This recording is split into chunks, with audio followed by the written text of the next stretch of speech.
Depuis que la pandémie de Covid-19 a éclaté dans la ville chinoise de Wuhan au début de 2020, le pays le plus peuplé du monde a mis en place des mesures strictes pour contenir la propagation du virus. Jusqu'à présent, la Chine reste le seul grand pays qui s'en tient à une politique dynamique de zéro Covid. Le pays continue à effectuer des tests réguliers dans les grandes villes et à appliquer des restrictions ponctuelles pour limiter les petites poussées du virus. Certains critiquent la persistance de la Chine, estimant qu'elle paralyse son économie. Mais les faits montrent que l'approche de la Chine a effectivement sauvé des vies. Le nombre cumulé de cas confirmés sur la partie continentale de la Chine est d'environ 240 000 et le nombre de décès s'élève à environ 5 000. Les chiffres suggèrent que la Chine est un leader mondial dans le maintien en vie des patients atteints de la Covid-19. Les États-Unis, le pays qui compte le plus de cas et de décès, ont pris des mesures différentes de celles de la Chine. Le Centre de contrôle des maladies des États-Unis a recommandé pour la première fois le port de masques faciaux en public et les gouvernements des États ont commencé à imposer des mesures de confinement en avril 2020. Mais depuis, certains se sont mobilisés pour s'opposer à ces mesures. Les manifestants ont décrié l'impact économique et social des ordres de rester à la maison. Le pays a décidé de rouvrir ses frontières terrestres et aériennes aux visiteurs étrangers vaccinés en novembre 2021, alors que le nombre de cas quotidiens s'élevait à quelques 70 000.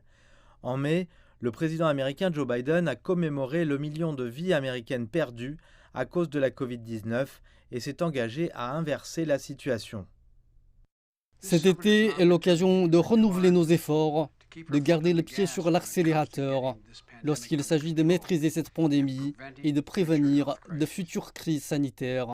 Bien qu'il y ait eu une baisse récente des infections, depuis la promesse de Joe Biden, plus de 11 millions de cas supplémentaires ont été confirmés. Le président lui-même a de nouveau été testé positif en juillet. Récemment, les États-Unis, dont seulement 33% de la population reçoit des vaccins de rappel, ont décidé de lever les exigences de tests Covid pour les voyageurs internationaux. L'Europe a commencé à assouplir ses restrictions relatives à la Covid en 2020, bien que le virus ait continué à se propager à des niveaux élevés à cette époque. Le Conseil de l'Union européenne a adopté une recommandation sur une éventuelle levée progressive des restrictions de voyage en juin 2020. L'Islande, la Norvège et la Slovénie ont aboli toutes les règles Covid. La France a supprimé l'existence du pass sanitaire.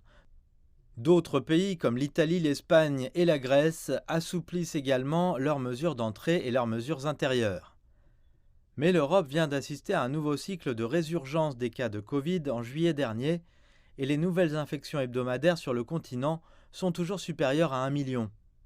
La semaine dernière, le monde a franchi le cap tragique d'1 million de décès signalés depuis le début de l'année, ce qui témoigne du fait que la sinistre situation de la Covid est toujours en place.